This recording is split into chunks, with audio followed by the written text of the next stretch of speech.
of the minority's analysis of the idea that this was a non-essential thing, courses they were trying to effectuate. His view was it's just it. It's going to be reconciled with the most basic concepts, stuff you teach in class live. And he walked through, the different statement provisions, like it was just a very interesting, like, if you're going to make this, this is really just contract analysis. That's right. There's no wiggle room.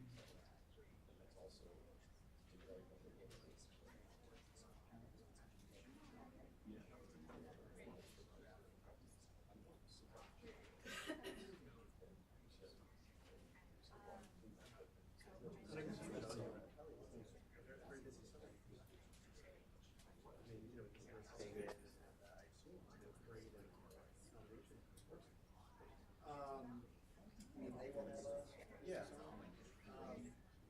That will say. I had a guy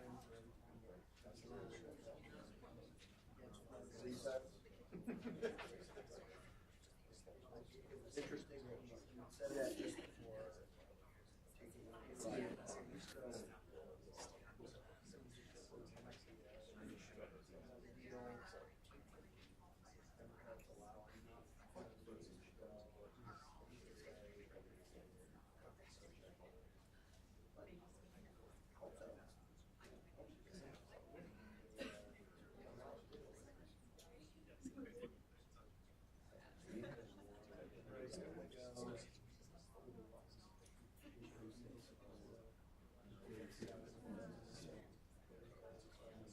Every time they announce another wave, I look at it and friends I have to sort of think about it. Right.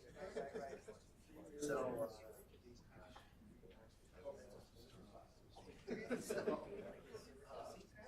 yeah, it's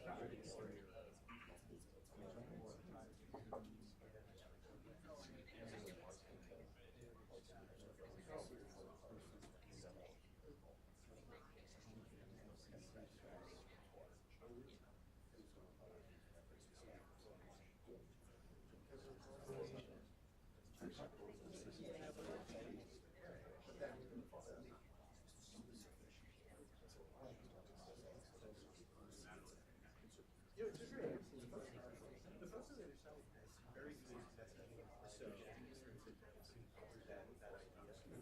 On the other hand,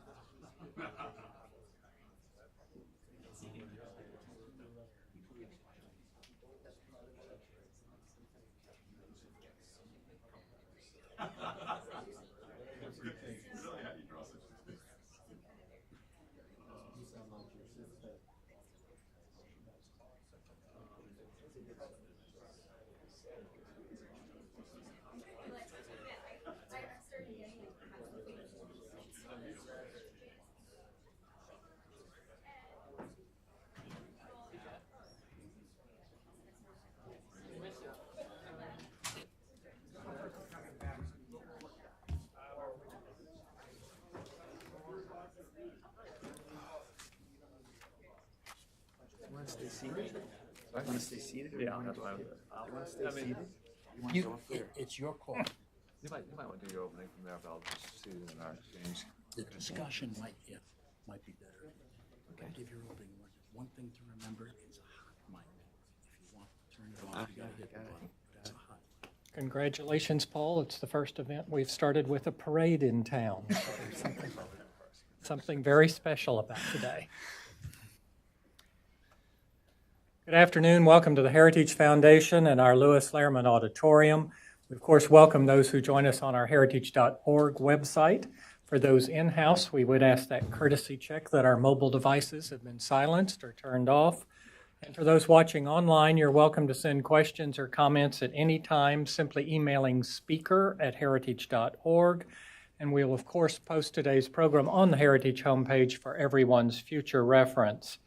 Leading our discussion this afternoon is Paul Larkin. Paul serves as the John, Barbara, and Victoria Rumpel Senior Legal Research Fellow in our Edwin Meese Center for Legal and Judicial Studies. He served at the Department of Justice as an assistant to the Solicitor General as well as an attorney in the Criminal Division. He has argued 27 cases before the U.S. Supreme Court. He has served as general counsel for the Senate Judiciary Committee, and he has also worked at the Environmental Protection Agency as a special agent for criminal enforcement, and in the private sector served at 2 Washington, D.C. law firms, as well as an assistant general counsel at Verizon Communications. Please join me in welcoming my colleague, Paul Larkin. Paul.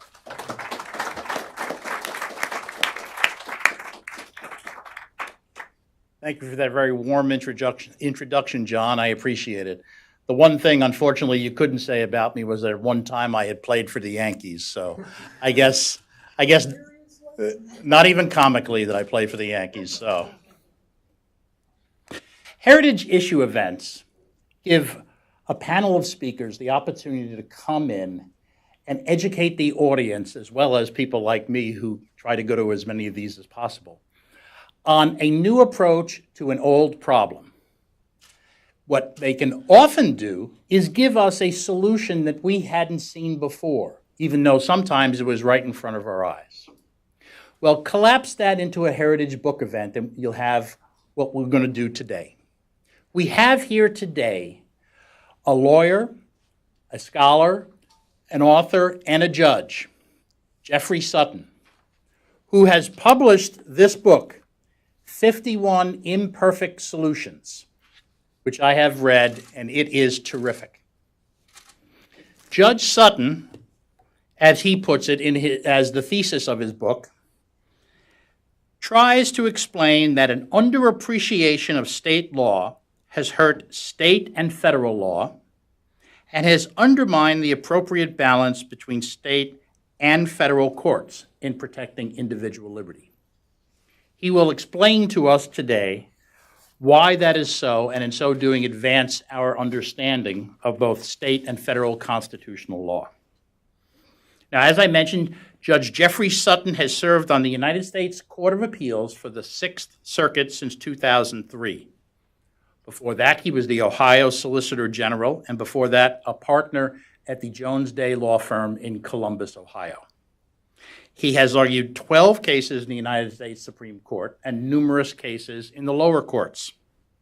Most importantly, for today's purposes, Judge Sutton served as a law clerk to Justice Antonin Scalia, where he was a co-clerk of our other speaker, Ed Whalen. Ed is the president of the Ethics and Public Policy Center, where he directs the program on the Constitution, the courts, and the culture. One of the areas of his expertise is federal constitutional law. Ed is a frequent contributor to the National Review Online, where he is famous for his Bench Memos blog. But he has also written for other publications, such as the Wall Street Journal, the New York Times, and the Washington Post. A graduate of Harvard College and Harvard Law School, Ed has served in positions of responsibility in all 3 branches of the federal government. And what he will help us do today is understand the thesis of Judge Sutton's book. And for that, let me now turn it over to Judge Sutton so he can explain to you what 51 Imperfect Solutions is all about. Your Honor.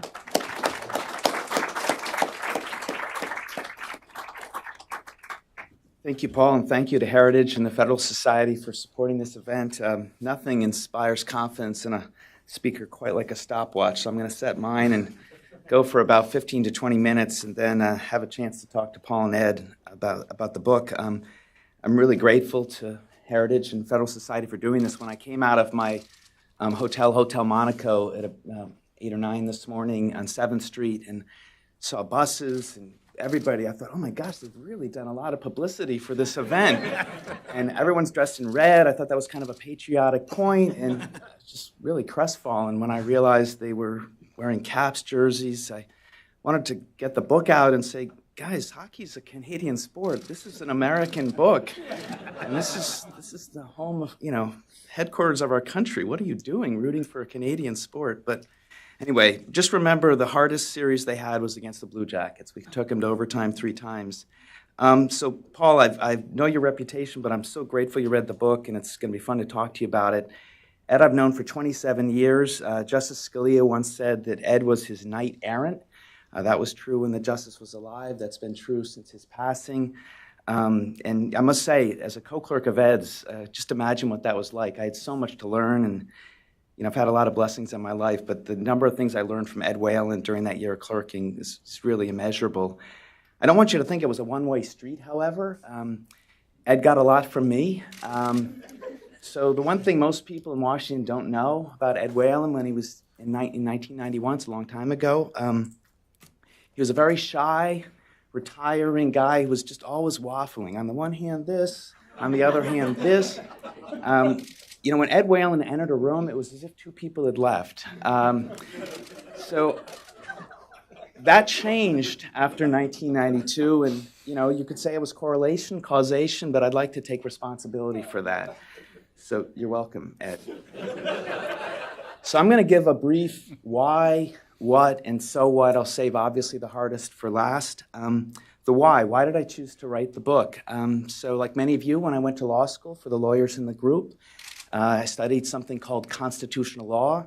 That taught just half of the story. We didn't study any state constitutional cases, any state court cases. It was all, of course, focused on the federal Constitution. That created a real problem for me when I became State Solicitor of Ohio in 1995. Suddenly, I found myself facing challenges under the Ohio Constitution, something I really didn't know existed. I certainly hadn't read before 1995. This led to quite a bit of surprise because many of these cases were quite significant.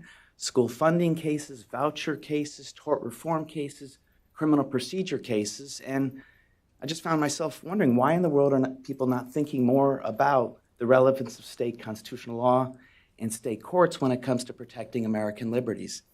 The other thing that led me to want to write the book was this reality about our constitutional law stories in this country. They not only focus just on the U.S. Constitution and the U.S. Supreme Court, but they all follow a pretty similar narrative. The narrative usually being states as villains, U.S. Supreme Court as hero.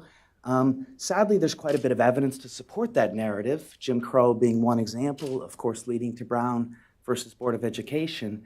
But I thought it might be helpful to write a book that didn't set out to contradict that story, that narrative, but tried to supplement it with some stories in which perhaps the villain was the U.S. Supreme Court, or perhaps it was quite complicated who the heroes and the villains were in the story, and perhaps try to show the important dialogue between the state and federal courts and state and federal constitutions when it comes to American constitutional law. So that's the why.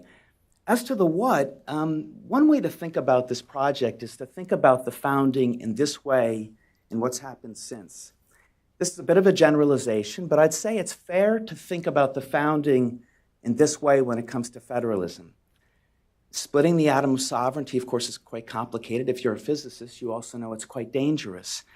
But the idea was perhaps that the federal government was going to have exclusive or largely exclusive authority in certain areas of government. The states would have largely exclusive authority in other areas of government. And when it came to rights protections, it followed that the Bill of Rights and most of the guarantees, liberty guarantees in the U.S. Constitution, would only limit the federal government. So that was one half of the equation. At the same time, in the spheres in which the states were operating, largely exclusively, the state constitutions would limit the state and local governments. So American constitutional law for the first 150 years or so really operates in that way with largely exclusive spheres, one set of liberty protections applicable to one government and the other to the other 50 states. 14th Amendment, of course, changes that because it's applicable to the states. The 1930s changed that in a very critical way because instead of largely separate spheres of lawmaking power, you start to have overlapping spheres of lawmaking power. And of course, that's the world we now live in. With incorporation, what we now have is a world that the framers would never have contemplated of instead of separate spheres and separate rights protections, almost complete overlapping power with overlapping rights protections. So the upshot is that today, if someone doesn't like a state or local law, they can look to the U.S. Constitution or the state constitution to invalidate that law. And a very critical premise of the book, and the point I'm making, is the state Supreme Court has no obligation to follow the U.S. Supreme Court in construing similar, even identical language found in its state constitutions. Indeed, it would be ironic if they thought they should do that, given that all of the individual rights protections in the federal Constitution, including the Bill of Rights, or at least the first 8 provisions of the Bill of Rights, came from the state constitutions. In the words of Gordon Wood, the era between 1776 and the summer of 1787, before the summer, I guess I should say spring of 1787, was the greatest era of Constitution writing, not just in this country, but in the world. So the individual rights protections originate in the state constitutions, and they can be independently protected by them today. Now, why might a state court that has the power to construe a state guarantee differently than the U.S. Supreme Court, why might it go down that road? Well, there are many, many reasons, and it's one of the reasons I'm so surprised so few litigants pay attention to these opportunities. One explanation is very basic.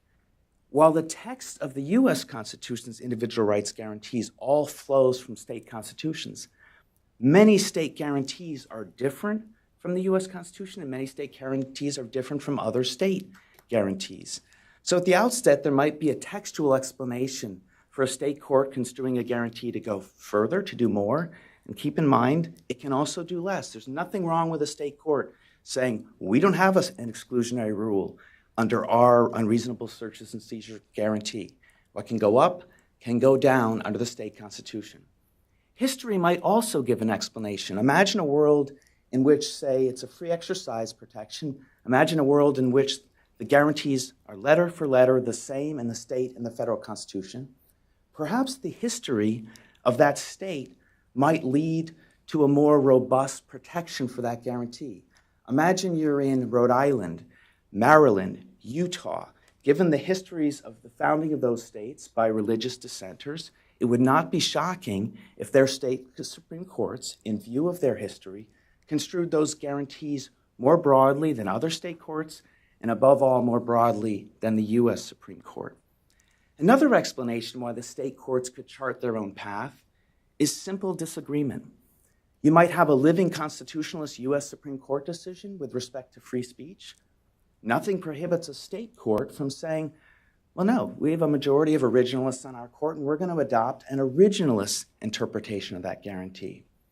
Sometimes the disagreement doesn't necessarily go with methodology. Sometimes the disagreement is just a function of it's a difficult case. So Kelo's a very good example of the takings case, the public use question, where property rights advocates thought that would be the death knell of takings claims with the 5-4 loss in Kelo in whatever it was, 2004 or 5. In the 13 years or so since Kelo, however, the states have filled the gaps left by Kelo by state constitutional amendments, state Supreme Court decisions that reject Kelo under the state constitution, and quite a bit of legislation. That's federalism. Nothing prohibits that. It doesn't make Kelo right, it doesn't make it wrong. The point is the states can chart a different path. The other explanation why a state court might chart a different path is sometimes the guarantees in both constitutions are at such a high level of generality, it's quite likely that no matter what the method of interpretation the judge uses, you're going to get disagreements. Unreasonable searches and seizures is a very good example. We have today in the U.S. Supreme Court one case after another each term where you get these technology-inspired searches and seizures. There's not a lot of analogies to the 18th century when it comes to modern technology and search and seizure. And it shouldn't surprise anybody that even justices sharing the same methodology for interpreting the Constitution come to disagreement.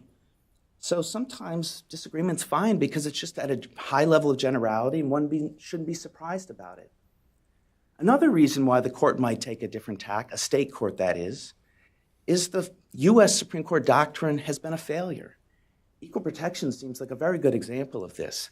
The idea that tiers of review over the last 50 to 70 years has been a productive, principled exercise seems to me a very hard position to defend.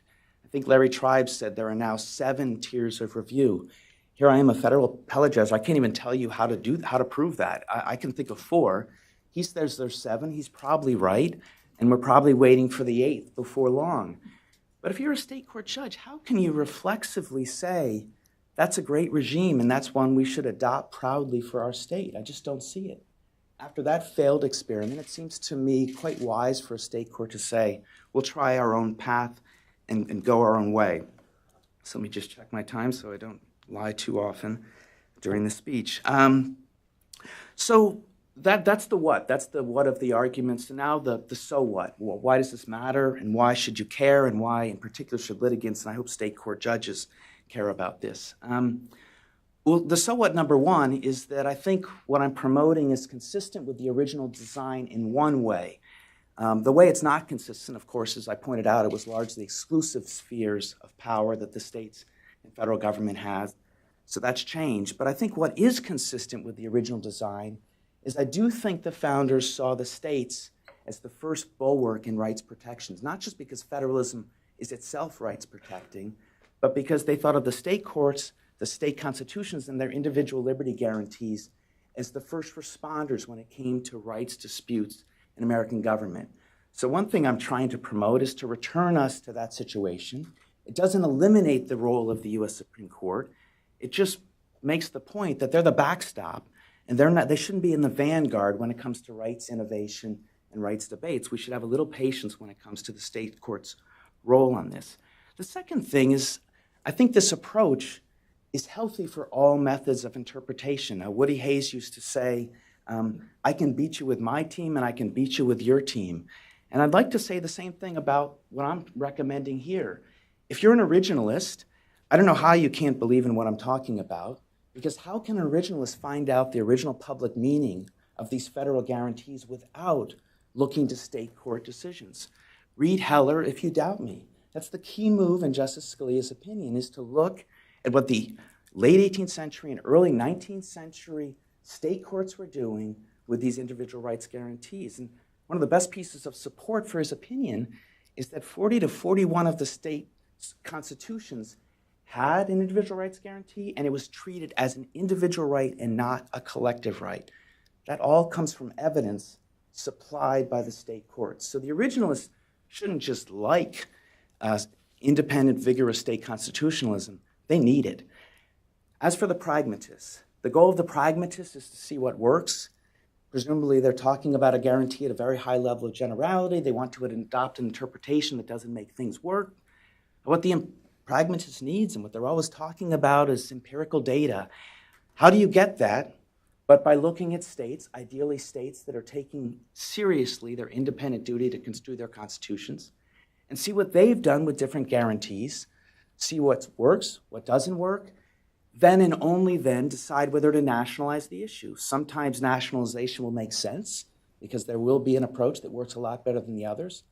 Other times they're going to realize that they're all imperfect solutions, not one of them really is superior to the other, and we're better off in a world with 50 approaches rather than one winner-take-all national approach.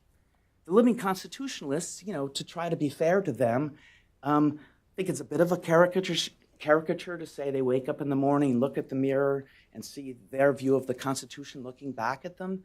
It seems to me an unhealthy caricature.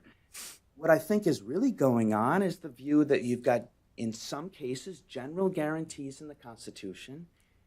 Their view is that you're allowed to evolve the meaning of those guarantees inconsistent with the original meaning of the guarantees, based on evidence that there are shifting norms in society that support this new interpretation. It doesn't matter whether that's a good or a bad approach. If you're going to have that approach, and we do have it, you have to be able to look for evidence of shifting norms beyond the personal preferences of this or that judge. Vigorous state constitutionalism can provide that evidence, presumably living constitutionalist state court decisions, as could state legislation. So let me give you one historical point, and this is where I'll finish, that I think shows why I care so deeply about this and why I'm not going to give up preaching about it, so forgive me. This won't be the last time you hear from me, I'm afraid. Is the story of Buck versus Bell, which is one of the 4 chapters in the book, one of the con law stories there. There's a part of the story that I think everybody that's an educated group knows, and I'll remind you of, and a part of the story I think you probably don't know. The part of the Buck versus Bell story you know is that there was a eugenics movement in the early 1900s. It was an establishment-led movement. The basic idea was to use the understanding of genetics good breeding to prevent there being more disabled, feeble-minded criminals in society. And as a result of the eugenics movement, about 15 states, starting in 1908, enacted involuntary sterilization laws for their state, which allowed the wardens of prisons and the superintendents of colonies where the, quote, feeble-minded, mentally disabled were kept, to involuntarily sterilize them. In this country, there were about 60,000 involuntary sterilizations over 75 years. The key moment in that whole story is 1927 with the Buck versus Bell decision. The 3 generations of imbeciles are enough, Justice Holmes' infamous line. Keep in mind that was an 8-1 decision joined by Chief Justice Taft, Justice Brandeis. Only Justice Butler dissented. He was the only Catholic on the court, although he never explained his thinking through a reasoned dissent, but he did dissent to his credit. So that's the part of the story I think you know. For the young lawyers and college students in the audience, I wouldn't recommend citing Buck versus Bell. It has not been overruled, quite surprisingly, but it's not considered one of the court's finer moments. So that's the part of the story I think you know or dimly remember. Here's the part I don't think you know.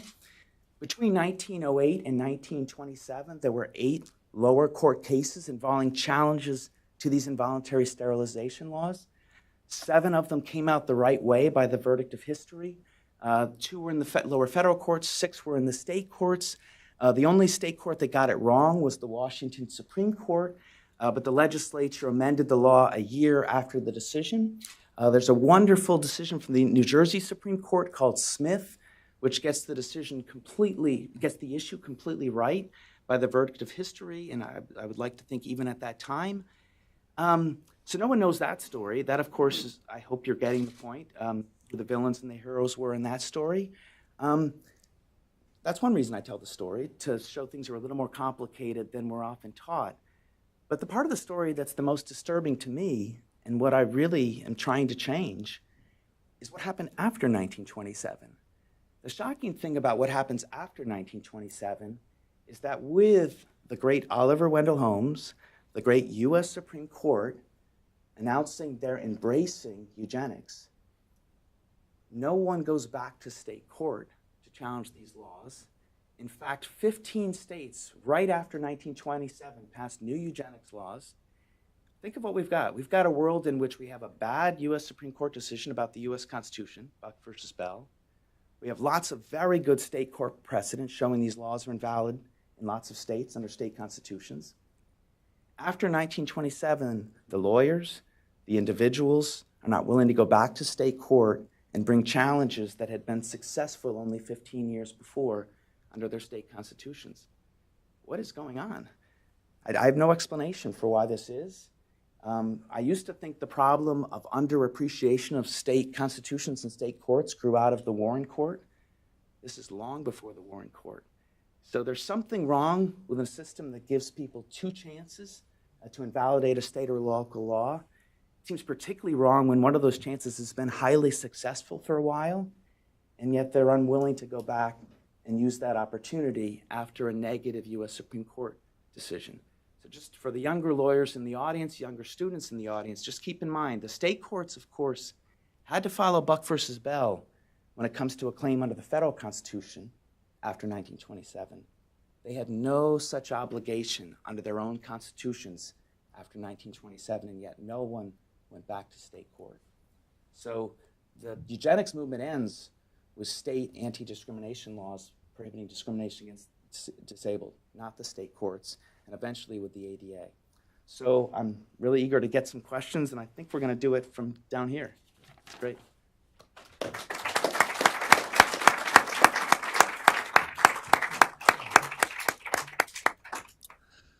Well, thanks very much, Jeff, Judge Sutton, Jeff, for your great presentation. I have to say this is really a wonderful book. And Judge Sutton is a great judge. If you read his work, you'll see that he's a tremendous writer, clear thinker, and really one of the great judges that we have today. And it's really remarkable that he's found the time to write this book. And you'll see the same clarity and deft writing in the book. He's a wonderful storyteller as well, as you can already see. And of course, as state solicitor in Ohio, he was one of the first to really turn this position, which now is fairly common in the states, into a real vehicle for representing the states in the U.S. Supreme Court, in the courts of appeals, and really professionalizing the role. And I think it's quite a contribution to the cause of federalism there. There's so much to talk about in this book, lots of wonderful insights and challenges. I'm going to perhaps focus a little bit on some questions I have where I'm not quite convinced. And let me just start with a cluster of observations. You want to go down the road you were going down? I love that road. Yes, a lot of great scenery. Yeah. Now, in your comments here, you made quite clear that, of course, state Supreme Courts can choose to interpret their own constitutions to provide lesser protection than the U.S. Supreme Court reads into the U.S. Constitution. For non-lawyers here, I'd emphasize that, of course, the state courts still need to apply the federal guarantees when those are raised. So you might not win on your, to use one example, your exclusionary rule claim under state law, but you will win, or you might win under federal law. I will say, though, that in reading the book, I took away much more of a rights innovating bias, much more of a focus on courts as innovators of rights, and the state courts can compete with the federal courts in inventing new rights, and almost as though that's something we ought to celebrate. Now, of course, your own jurisprudence is a model of judicial restraint. So I'm not taking your description here of what can be done here as prescriptive. But I do wonder whether this emphasis on courts as rights innovators tends to reinforce, say, the Warren Court's view, the living constitutionalist view of the Constitution. I'll set aside for now your far too generous account of the living Constitution. I was trying to provoke you. And of course, to be clear, you argue that these rights can be invented on what might be called, or recognized, if you prefer, on what might be called a trans-ideological basis. That it's not a one-way ratchet in terms of left-wing rights. There's a possibility of right-wing conservative rights as well. But I wonder, I'll try to wrap up this first cluster of comments here. You also make the case that state courts should prioritize state right claims. In other words, rather than just jumping to the federal claim and deciding the case on that basis, they should first say, hey, well, is there a right here under state law? I guess I wonder in practice whether we could really expect state courts to do that, or how often we could do that. I suppose it would be valuable if, for example, in the years immediately after Roe, state courts facing challenges to abortion restrictions were to say, let's first address this claim under the state constitution, and here are the reasons we think it's unsound, and there's no state equivalent of Roe. But now we have to go and address it under the federal constitution. But at this point, decades later, I guess I wonder if it's a little too late to expect courts to get that done, to take that approach. And I wonder, therefore, whether you're going to have this bias if states do prioritize state law claims in favor of rights innovation claims rather than deference claims. And I guess the last point I'd make here is you're going to finish with an or, right? Yeah, you're agnostic on interpretive methodology, and you say yes, originalists ought to be one originalist to do this, and pragmatists want pragmatists, and living constitutionalists. Yes, but of course, originalists don't want pragmatists and living constitutionalists to do this. Pragmatists don't want originalists and living constitutionalists to do this, and living constitutionalists don't want the other two to do this. So I'm not sure that the groundswell of political support for this would come out, other than, I suppose, again, if we're just trying to get people to cheer for the invention of rights that they like. Yeah. So your first question, I quite agree with you. The book is really good.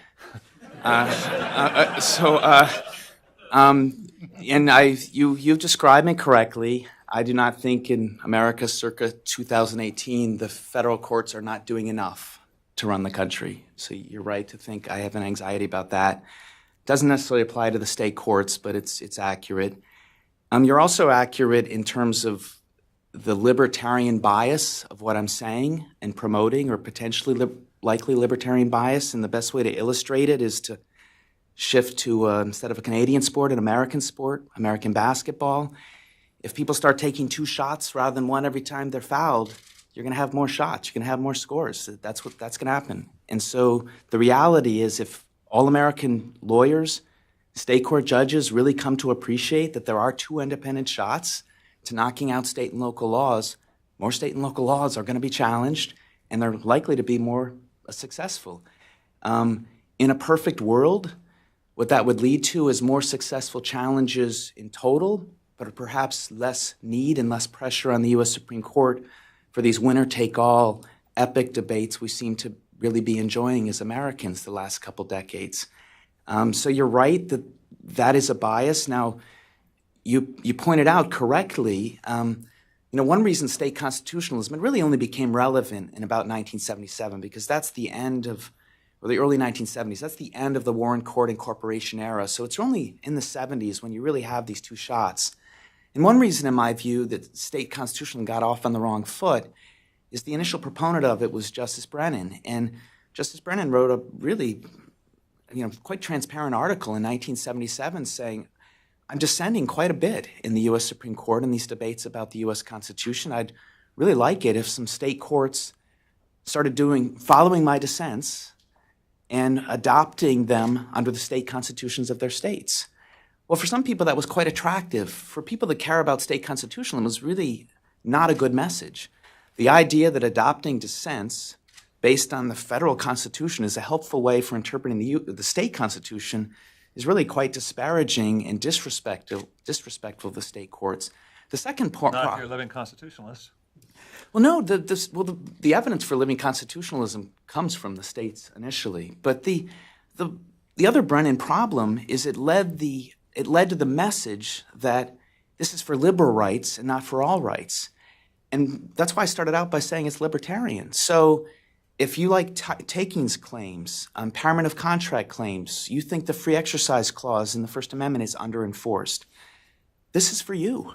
So the point is, it can be rights that a liberal might prefer or a Republican, more conservative person might prefer. Judge Willett, then Justice Willett, has a wonderful example of this in his Patel decision for the Texas Supreme Court before he went to the Fifth Circuit. You could argue it's a substantive due process methodology. You could argue it's a natural law methodology. It's about a regulation that they invalidate. He writes a separate concurrence, as I said, kind of natural law-like in nature. If your goal in life is to get more courts, and ideally at the end of the day, the U.S. Supreme Court paying attention on natural law, let me make a suggestion. Don't start by trying to climb Mount Everest, the U.S. Supreme Court. Climb some foothills. I like describing the Texas Supreme Court as a foothill, and eventually a higher peak like the Ohio Supreme Court. But that's the way to change things, and it works in both directions. Now, I know it's hard for me to use the phrase living constitutionalism and for Ed's blood pressure not to just go right through the roof. What can I do? Only when you embrace it, Jeff. I'm not embracing it. I did not write a book for originalists. This was not a book just for originalists. I could have done that. I could have done federalism for originalists, federalism for Republicans. That's just not the book I chose to write. And one of the things I think it's useful as an advocate is to speak the languages of all of the players in the system. And it seems to me, will I be unhappy if what ends up is a world in which it's state court originalism leading to U.S. Supreme Court originalism? No, I'll be quite happy. That'll be very productive.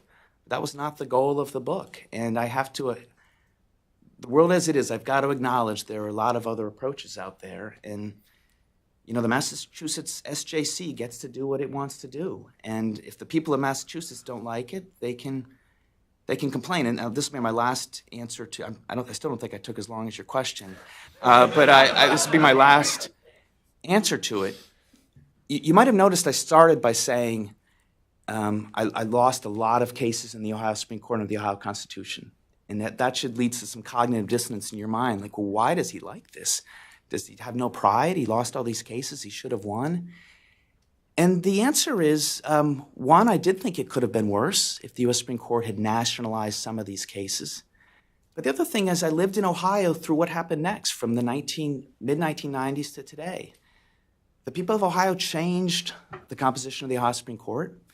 They amended the Ohio Constitution in several instances to change some of these things.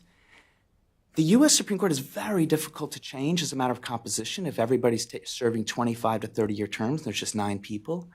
We all know the U.S. Constitution is virtually impossible to amend, particularly on a controversial issue. Most state constitutions can be amended by a 51% vote with some procedural requirements beforehand. And in Ohio, that worked. And in Ohio, the people of Ohio have been able to respond to what they saw. They've kept the more activist decisions they've liked. They've gotten rid of the ones they didn't like. And am I happy with what my fellow citizens did on every one? No. But they had a lot more control over what happened with that court than the American people do with respect to the U.S. Supreme Court. And so in a world in which there is, I'll call it, Ed, this will make you happy, the sin of living constitutionalism, there's a way to respond to it at the local level that there is not at the federal levels. And that motivates me. Jeff, let me ask you some questions about sort of why state Supreme Court justices behave as they do. Now, of course, one of the themes of your book is that they don't pay enough attention to the bases for construing provisions of state constitutions differently from the federal. I've certainly seen instances in the past in which there have been some pretty wild rulings by state Supreme Courts. I think back as a former resident of California to the Rose Bird era. In the late 70s and 80s, obviously the Massachusetts Supreme Court in Goodridge in, I think it was 2003. I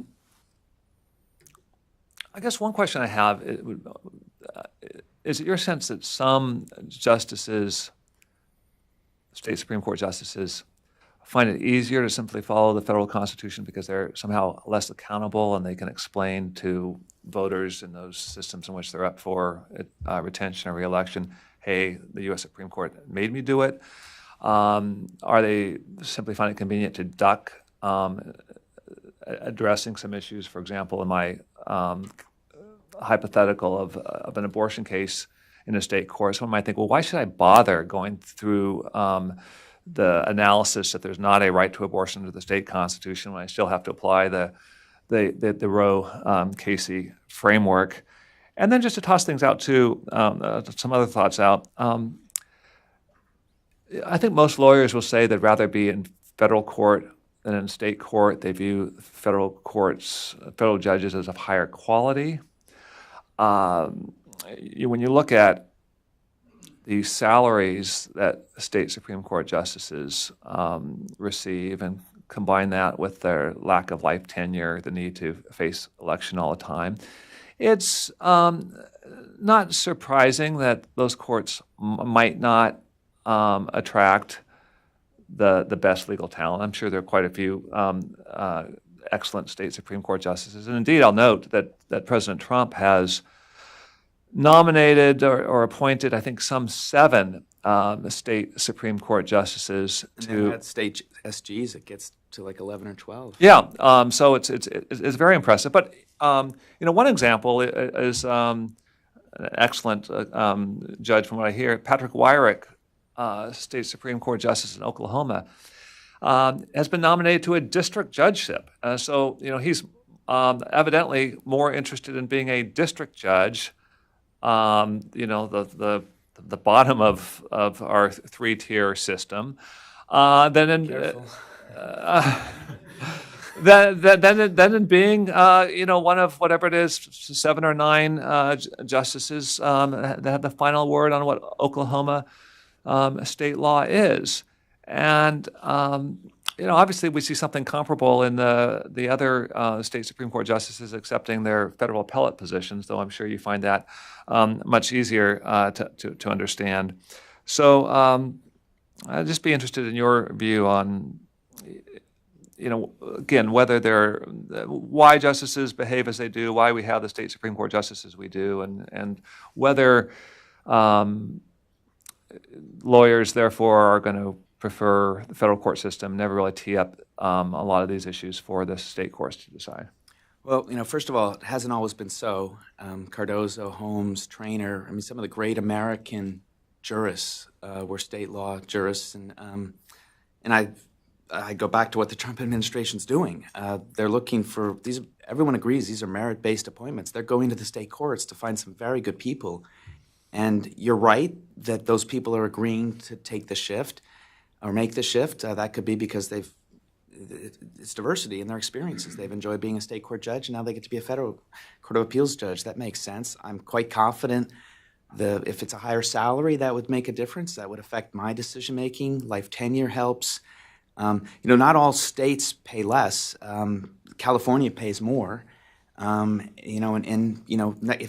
there's a Democratic president at some point, you've got a pretty impressive California Supreme Court bench when it comes to that. Making things up. I would guess 3 people from that court would be on a short list. They're very qualified from that perspective. So, I'm a little nervous about people that are taking jobs federal or state solely because of the pay. I'd like to think one's answer to the election problem is you offer to take a job, you get appointed, you take the pay cut, and if the people don't want you, you go back to getting rich. Those are the people I want serving on these state courts, and you're very right to worry that if you don't have good state Supreme Court justices, you're not going to get very far with independent state constitutionalism. But I happen to think we're actually in a very good era. For this Harvard Law Review article about 5 years ago, I did a study of the number of U.S. Supreme Court clerks serving on state high courts versus the federal courts of appeals, and it was getting pretty close to the same. And that was before the Trump administration raided the state courts. But the statistic I guess I did it under 50, people under 50, and that I suspect would not have been true 10, 15 years ago. So something's changing. As to the incentive system, 90% of state court judges are elected. That's a realistic consideration and concern. And, why you're asking why more state courts aren't willing to be independent in construing their own constitutions. And it is true that federal constitutional law really does dominate the discussion. The doctrines seem to come from federal constitutional law, and I think it is hard for a state court to break into that. I think it's even harder if they don't have state advocates really pushing this. But I really don't think it's elections. I really think this is on the lawyers and the law schools, to be candid. And the reason I don't think it's about elections is I think if you were to compare the terms of all of the state constitutions and how, on one page, the left page, and on the right page, how they've been construed, I think you'd see state courts, as a general rule, being more faithful to the language of their constitutions than if you compared the federal courts in the U.S. Constitution on the left page and how it's been interpreted on the right page. So in terms of elections, it hasn't led to worse results. My suspicion is it's actually better in terms of faithfulness to the language of the provisions.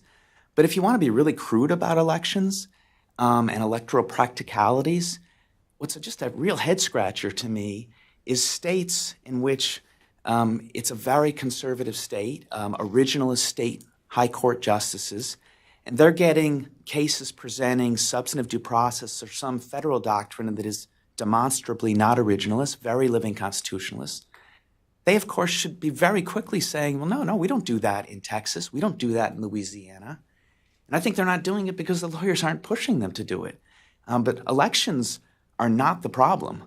This would help them get elected the next time. In fact, I've often thought when it's time to retire at 65, I could go win one of these state court races so easily because you just demagogue someone to death by saying, I see you've been following federal doctrine for the last 20 years. Do you agree with this? Do you agree with that? and that, and I mean, it's a long list of that's. And I think I'd run away, 90% victory. No fundraising, just be debates. I'd like at some point to give the audience an opportunity to ask a few questions. And now seems to be a good time, unless you guys have more of the taste great, less filling. Please. Oh, That's great. All right. Well, look, here are the ground rules. Please identify who you are. Please ask a brief question. And keep this in mind. Making a speech and at the end asking, do you agree with me, is not a question. Okay? So, over there. Hi, my name is Jed Brinton.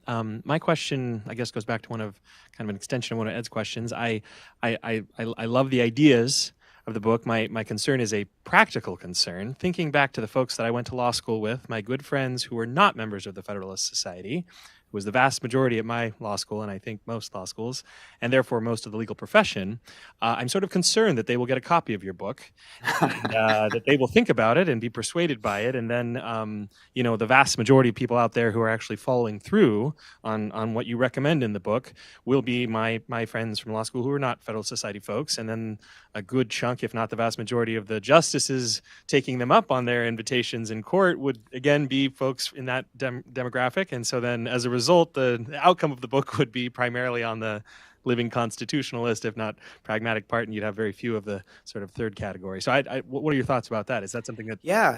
So it's a big country. And am I unhappy that some parts of the country think about constitutional interpretation and how to resolve policy disputes differently from how I think about it? I'm a little bit unhappy, but I also say to myself, what right do I have in Ohio to have Ohioans dictating what people in New Jersey or Wyoming ought to be doing? I don't see that. There should be a heavy presumption against my playing with other people's voting rights and telling them what to do with a policy issue. If a group of people wants to live in a living constitutionalist state, and if the people like what happens, in fact, I'll reduce it entirely to essentially what happens in that state is they deal with all policy through their state Supreme Court, let them do it. If that's what the people of that state want, I have no objection, and I don't feel I have any right to tell them not to do it that way. I'm sorry you had such a tough experience in law school. My experience has been there's a lot of very diverse states, and one of the things about being state solicitor and doing these multi-state amicus briefs was seeing the range of perspectives on issues. And I would be confident that if we let 1,000 flowers bloom, some are going to bloom the way you like, and some are going to bloom the way you don't like. And, sometimes if everything blooms against you, it's time to look in the mirror.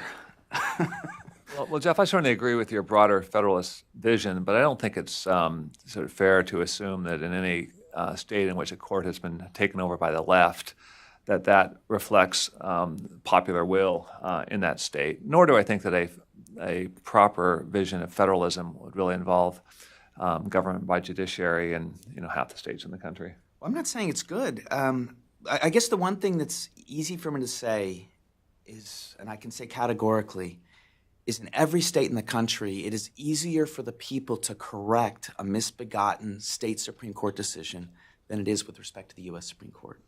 So it's a relative point I'm making, but that is categorically true. There is no state constitution that is harder to amend, and there are some states that have life tenure, most of them cap it at age 70, but it's a pretty fair generalization to say the state court judges are a lot easier to replace if they're out of touch with the people of the state. I mean, that's what happened to California in the Rose Bird era. I mean, these things go in cycles. You never know how this is going to play out, but the state court judges are much more accountable to the people than the federal judges. That I'm quite confident of. Roger? I'm Roger Pilon from the Cato Institute. You're suggesting that this can go both ways. You can use state courts to increase the number of rights, which Ed picked up on and was a little concerned about. But I'm wondering how realistic it is to think that it could go the other way. Yeah. especially you used as an example the exclusionary rule, which is really an administrative rule and therefore can be understood as being available or not available.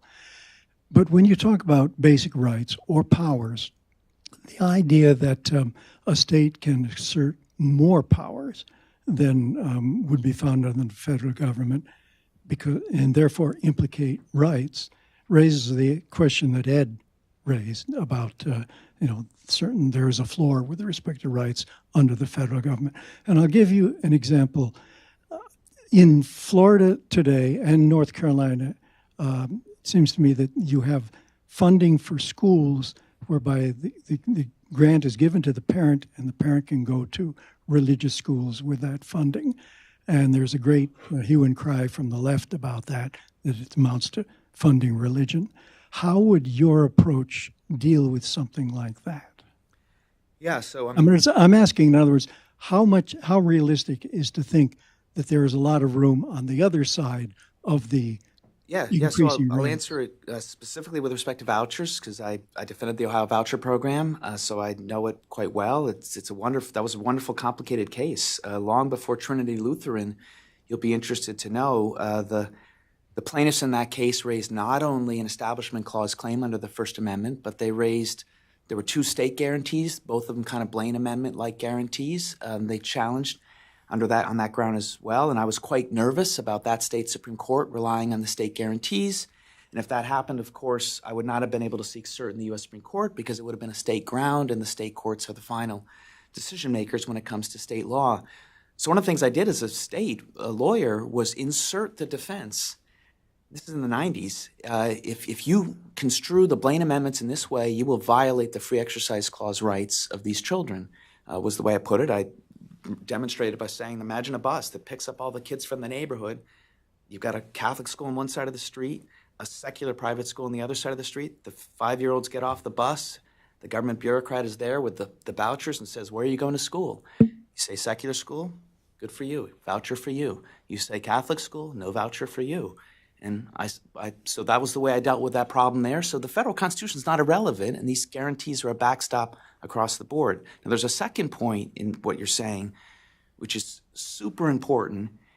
Most state court, based on my own conversation with state court justices, I don't think appreciate this point and is absolutely critical to what I'm trying to advocate. At the end of the day, what I'm advocating is not just Brandeisian laboratories of policy-making experimentation, thinking of legislatures, but laboratories of constitutional interpretation in the state courts. And if you actually want a free market of constitutional interpretation, you want those state court judges not just to be able to, but to want to say what they think is the right way of construing these guarantees. And that means it can go up or it can go down. You're right, as a practical matter, if you have a very muscular federal guarantee based on interpretations by the U.S. Supreme Court, not a lot of people are going to bring these state law claims, but it has happened. I mean, the Tom Lee Utah Supreme Court opinion about the exclusionary rule is a wonderful example of exactly what I'm advocating. A more progressive state like Oregon, you might be interested to know, they had a decision where they said, we reject Miranda under the state constitution. So to me, if you're a state court judge, you look at the state law first, you look at the federal second, only if it's necessary, only, in other words, if the right doesn't apply. And if you follow that approach, quite often you will be saying, no, we don't have substantive due process. We don't have that. Announce it. From then on, the lawyers in the state will know the only substantive due process claim they can ever bring will be a federal one. That's very healthy. First of all, it's efficient for the state lawyers in the state court, but it's very healthy if you believe in laboratories of interpretation, as I do. It's healthy in a federalist system for state court judges to say, we've looked at those words, we've looked at the history of those words, and we don't think what the U.S. Supreme Court is saying is the right way to interpret those words. That doesn't bind the U.S. Supreme Court, of course, but it's quite healthy. It's quite healthy for them to hear a difference of opinion. And so that's very much what I hope will happen. You're right that there are more practical problems with under-enforcement decisions, because that's why I started out by saying this will mainly have libertarian effects, which Cato should love. If I understand everything correctly, 2 is better than 1. Ask any basketball player, even a third grader. They get that. Clint Bullock. Yeah, well, we did vouchers together. Yeah. Over there in the front, red tie. Thank you for coming today. My name is Seth Lucas. I'm a research assistant at the Federal Society. So my question kind of goes back to your point about two-part system. You don't get it in one shot, you try another. You've been focusing a lot on supposing the Supreme Court says, yes, you have these rights, and then the states say, well, maybe not under our Constitution. Maybe there's some limits that our state Constitution places that that are not seen in the federal Constitution. So my question is, what happens when the situation is reversed, when the Supreme Court says, thou shalt not do something, but then the states say, but we want to do something under our Constitution? So in other words, a case where the U.S. Supreme Court recognizes a constitutional right, can the state court say, we don't recognize that right in our state constitution, right? If I got it. Such as in Oberfell. Yeah. So that's absolutely. So this, it's a terrible metaphor, and I wish every law professor in the country would listen to this.